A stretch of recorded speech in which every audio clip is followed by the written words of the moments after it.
What sort of immediate plans are there, George, for anything new?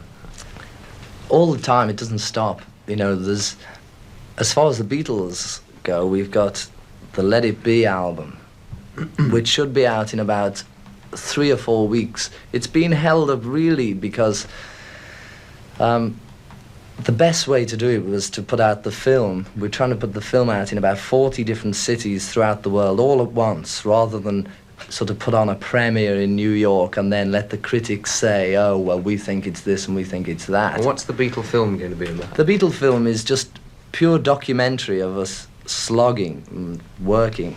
On Let It Be? Yeah, on the album. But it was so nice in a way it was very informative. It's not really nice for me, I can't stand seeing it, but for other people who don't know what we're really about, who like to go in and see our warts, then it's very good. Then there's also, Ringo's just completed a great album. I think it's called, what's it called, Ringo?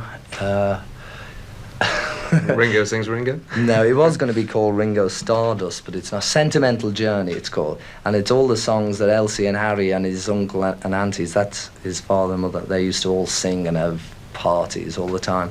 So he sings all these old songs with the sort of old arrangements. He doesn't do a sort of modern arrangement. Yeah. And it's really a nice album. Then John's doing an album, a Plastic Ono album. I think he's going to do that with Phil Spector. And I think Paul's doing an album which is, I should imagine, like, if you remember Eddie Cochran did a couple of tracks, like Come On Everybody, where he played bass, drums, guitar and sang. So Paul's doing this sort of thing where he's going to play all the instruments himself, which is nice. So in a way, it's a great relief for us all to be able to work separately at the same time.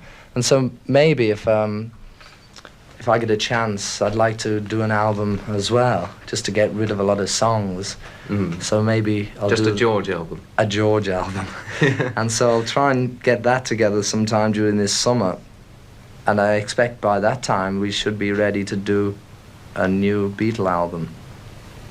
Well, that's all very, very lovely, in fact. But can we do a little bit just more specifically on what's going to be on Let It Be? Is it all finished? Yeah, well, that was done. Originally, we were rehearsing. We were rehearsing the songs that we were planning to do in some big TV spectacular or something. We had a vague idea of doing a TV show, and we decided to film it on 16mm to maybe use as a documentary.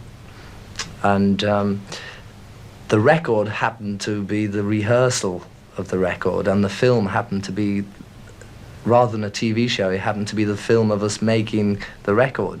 So it's very rough in a way. You know, it's nice because, again, you can see our warts. You can hear us talking, you can hear us playing out of tune, and you can hear us coughing and all those things. It's the complete opposite to the sort of clinical approach that we've normally had. You know, studio recording, everything, the balance, everything's just right, and, you know, the silence in between each track. This is really not like that. But there's nice songs, really good songs on it. Let It Be, of course, and Don't Let Me Down. I think they're the two that you people will have heard of. Are there any more George Harrison somethings, or...? There's, no, there's no somethings. There's one song which is a 12-bar, because I've never written a 12-bar before, and that's called For You Blue, and it's just a very simple foot-tapping 12-bar. Also, we put on Across the Universe, which was a song on the album for the charity album. It's a really nice song of John's. What else have John and Paul done for this particular album that might be worth a listen? There's a great song of John's called Dig a Pony, and it's, you know, John-type lyrics. You can syndicate any boat you row and various other things like that. There's a nice song of Paul's, which is one of those that probably hundreds of people will record. Somebody's going to have a hit with it. It's called The Long and Winding Road. It's like one of those ballad, standard sort of things. And the whole album, you see, is very spontaneous because all we were doing was rehearsing. So in between different numbers, we suddenly go into Fats Domino tunes, or old Rock Around the Clock type things, whatever, however we felt at the time. So there's little bits and pieces, like there's a song called Can You Dig It, which is just really made up on the spot, with John shouting, John being John, again shouting about the various things.